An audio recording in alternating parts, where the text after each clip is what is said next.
Hello, let me show you how you can change lock and unlock screen animation on Samsung S25, like for example this one. So as you can see, there's like an additional transition between all of these wallpapers. So all you have to do is just to start by opening Galaxy Store, which is located here.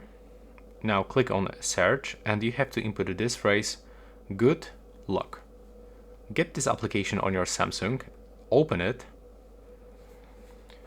and right now you will have to search for Wonderland, this plugin. When you got it, select create your different lock screen effect, and you have to just click on plus. Right now we can pick your wallpapers. So to selecting lock screen wallpaper, you can go into gallery or for example use normal wallpapers, and that's what I'm gonna do, this one. And for AOD, I want to get, for example, this one. Now we have to click close and tap right here. Here you can actually get the different, animation. I mean, that's actually the transition between two screens.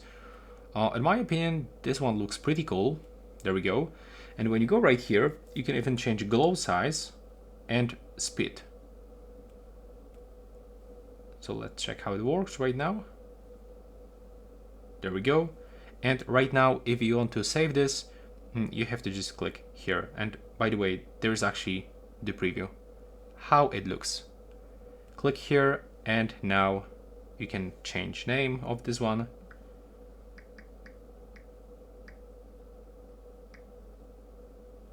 Click save.